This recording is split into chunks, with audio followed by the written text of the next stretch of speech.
बिस्मिल्लाहिर्रहमानिर्रहीम, अस्सलाम वालेकुम viewers, this is me Nayab Abbasi. अगर इटली में स्टडी करने का प्लान है तो before pack your bag let's uncover the real challenges international students face.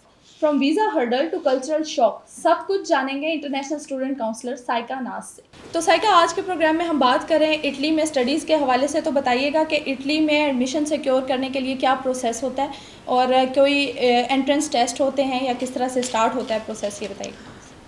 नायाब, जैसे कि इटली हमारी शेंजन कंट्री है और मेन जो फोकस होता है स्टूडेंट का यूरोप साइड पे शेंजन कंट्री में जाया जाए, क्योंकि उसके बहुत से फ़ायदे होते हैं। एग्जैक्टली। अब इसमें इस तरह से है कि लास्ट ईयर कोई भी आइल्स वगैरह की रिक्वायरमेंट नहीं थी, बहुत इजी प्रोसेस था, लेकिन आहिस्ता आहिस्ता चीज़ें चेंज होती रहती हैं, पॉलिसीज़ चेंज होती रहती हैं, यूनिवर्सिटीज़ की रिक्वायरमेंट चेंज होती रहती है।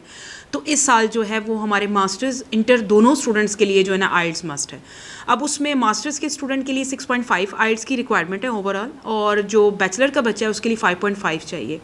और इसमें हम अगर परसेंटेज की बात करें या CGP की बात करें तो हमें एक अच्छा CGP वाला स्टूडेंट चाहिए, जैसे 2.7 से हम CGPA ले रहे हैं, ठीक है। उसके साथ आइल्स की रिक्वायरमेंट है। ठीक है। अच्छा साइका, इटली में स्टूडेंट के लिए, पाकिस्तानी स्टूडेंट के लिए स्पेसिफिकली क्या कॉस्ट आ जाती है वहाँ पे स्टडीज़ करने के लिए? बहुत रीज़नेबल, बहुत रीज़नेबल, आप सुन के हैरान हो जाएंगे। 5 to 6 लाख का टोटल बजट आएगा, ठीक है। सिर्फ 5 to 6 लाख का होगा, सब कुछ इंक्लूड करके। इसमें यूनिवर्सिटीज़, क्योंकि पब्लिक यूनिवर्सिटी है, ट्यूशन फ्री एजुकेशन है, एक तो ये प्लस पॉइंट है। उसके अलावा स्टूडेंट को स्कॉलरशिप भी दी जाएगी। एजुकेशन जो है वो इंटरनेशनल स्टूडेंट्स के लिए है, इंटरनेशनल स्टूडेंट्स, नहीं, सब स्टूडेंट इंटरनेशनल स्टूडेंट्स के लिए। इटली और जर्मनी जहाँ पे पब्लिक यूनिवर्सिटी हैं वहाँ पे ट्यूशन फ्री एजुकेशन है ये। उसके अलावा इसमें कोई फीस कुछ भी नहीं है। 20 आवर्स वर्क भी अलाउ है वीकली, जिसमें स्टूडेंट अपनी अर्निंग करता है, साथ उसको स्टाइपेंड भी दिया जाए, सब चीज़ें मैनेज हो जाती हैं वहाँ जाके। और उसके अलावा उसको स्टाइपेंड भी दिया जा रहा है, जो प्लस पॉइंट है।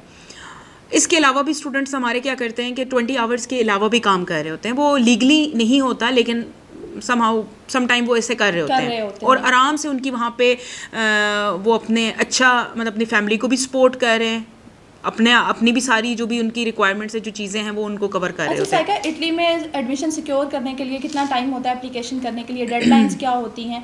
क्योंकि आप क्या समझती हैं कि बहुत सारे स्टूडेंट्स हैं जिनको डेडलाइंस का नहीं पता होता, या जिनको टाइमली अप्लाई करने के बारे में नहीं पता होता, और फिर वो बाद में उनके लिए हर्डल्स होते हैं या बिल्कुल। मैं चाह रही थी कि आप ये क्वेश्चन ज़रूर करें, क्योंकि मोस्टली हमारे स्टूडेंट्स, जब मेरी उनसे बात हो रही होती है, क्योंकि हम ऑलरेडी हमारे जो स्टूडेंट रजिस्टर होते हैं हम उनको ये आगे लेके चलते हैं। उसका फ़ायदा क्या होता है? उससे ये होता है कि एक तो स्टूडेंट को आइडिया हो जाता है कि उसने कितने टाइम पीरियड में हमें अपने डॉक्यूमेंट्स प्रोवाइड करने हैं, ठीक है। सबसे पहले उसने अपनी सीट रिज़र्व करवाई KHM में। सीट रिज़र्व करवाने के बाद उसने अपनी डॉक्यूमेंट्स हमें सबमिट करवाए।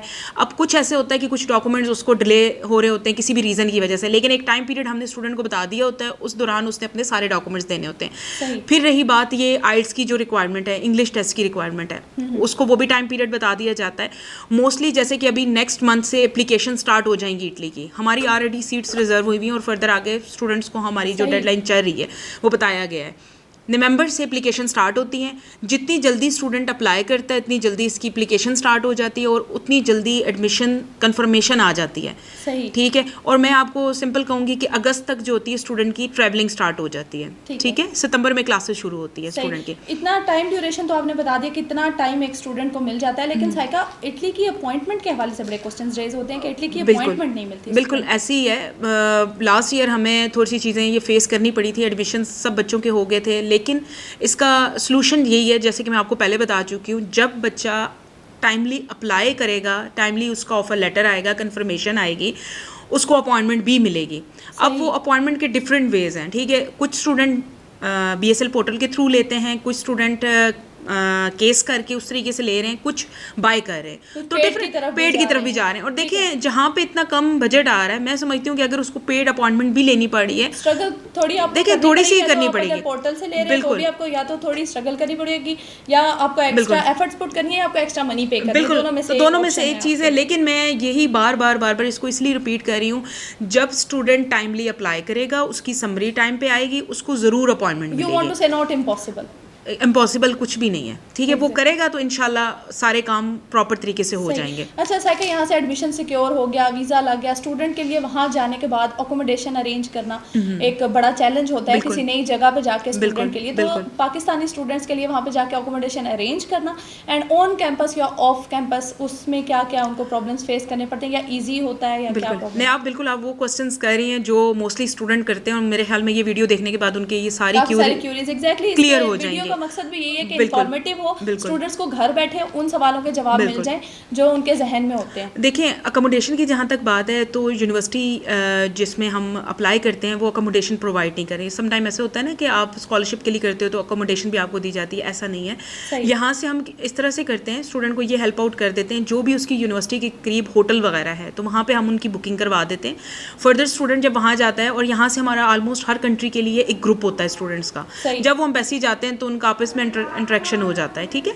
उसमें यह है कि जब होटल की बुकिंग होती है, स्टूडेंट यहाँ से जब पाकिस्तान से ट्रैवल करके जाते हैं वहाँ पे यूनिवर्सिटी जाते हैं, या तो वो यूनिवर्सिटी की अकोमोडेशन लेना चाहते हैं जैसे हॉस्टल वगैरह में होता है, या आपस में जो भी उनके स्टूडेंट्स पाकिस्तानी हैं, इंडियंस हैं, डिफरेंट, उनके साथ अपार्टमेंट शेयर कर लेते हैं। तो वो डिपेंड करता है स्टूडेंट पे वो किस तरह से मैनेज करता है। लेकिन यहाँ से उसकी बुकिंग हो जाती है, होटल में 1-2 दिन स्टे करने के बाद वो आराम से अकोमोडेशन अपनी सर्च आउट कर सकते हैं। साइका, जिस तरह से पाकिस्तान एशियन कंट्री है, उसके बाद अगर इटली में एक स्टूडेंट मूव करता है तो वो यूरोपियन कंट्री है, तो कल्चरल शॉक के हवाले से कुछ बताएं कि स्टूडेंट्स जब वहाँ जाते हैं तो कल्चरल शॉक किस तरह से इफेक्ट करता है, या स्टूडेंट्स परेशान हो जाते हैं, या किस तरह का एनवायरनमेंट उनको समझ में आता है नहीं आता? क्योंकि आपके अगर आप इंटरनेशनल स्टूडेंट काउंसलर हैं तो आपके डेफिनेटली कुछ सक्सेस स्टोरीज होंगी, आपके स्टूडेंट्स आपसे समहाउ कहीं ना कहीं इंटरेक्शन होता होगा, आपके इन टच होंगे, तो उस हवाले से उनका एक्सपीरियंस बताइए। बिल्कुल नहीं, आप देखें, जब भी हम अपने कंट्री में देख लें, यहाँ से अगर मैं सिंध जाती हूँ या कराची जाती हूँ तो बहुत चेंज है इस्लामाबाद और पिंडी की लाइफ के।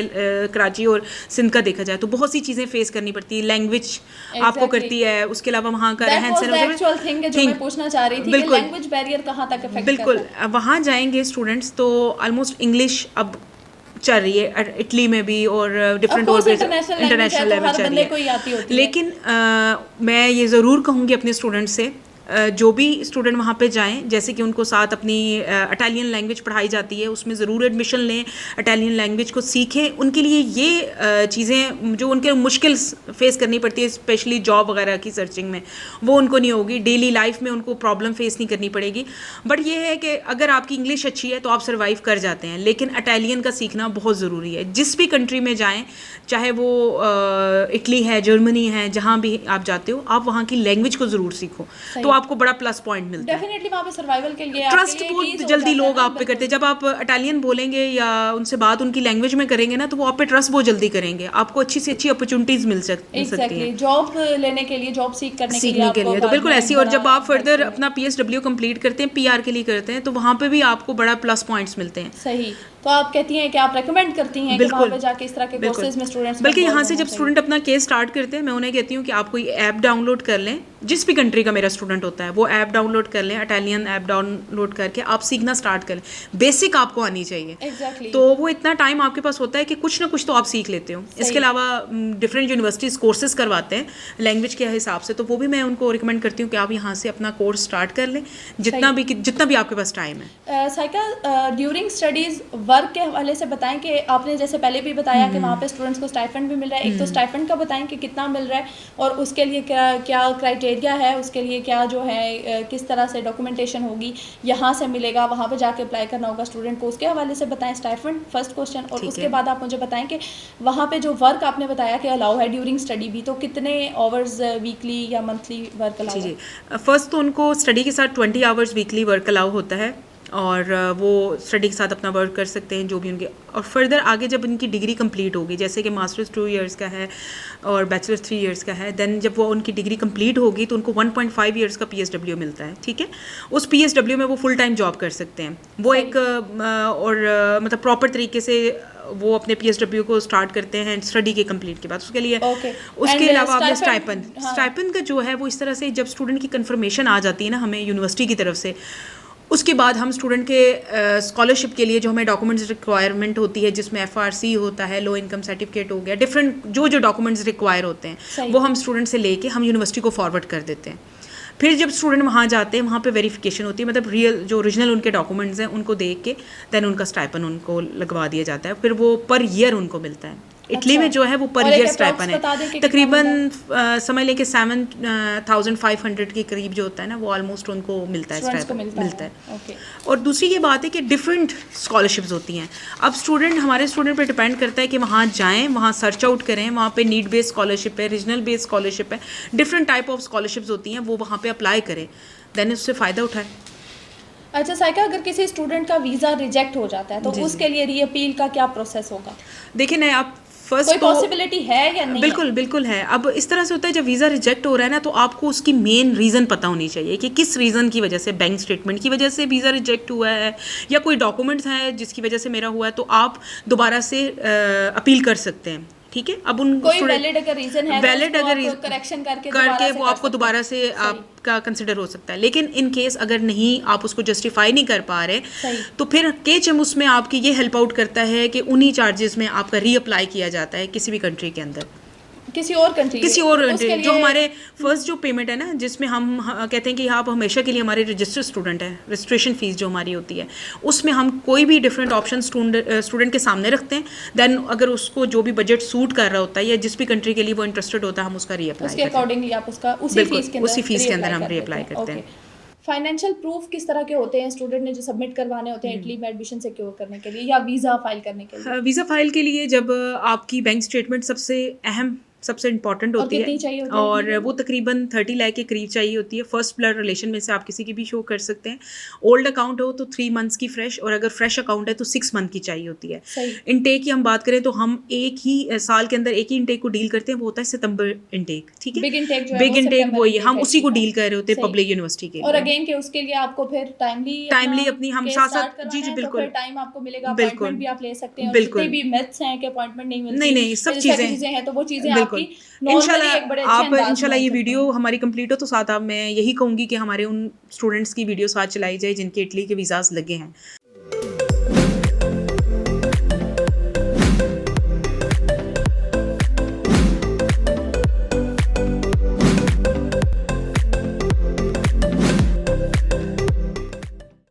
और वो 100% स्टूडेंट्स को अपॉइंटमेंट्स मिली हैं और वो टाइमली यहाँ से मूव भी कर गए।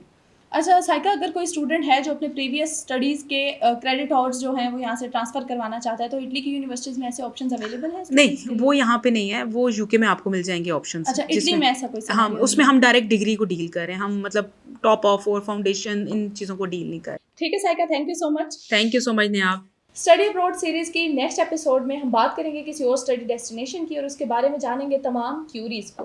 तो फॉलो करें KHM स्टूडेंट कंसल्टेंसी और कमेंट करें if you want to explore your dream study destination. Ready to start your journey?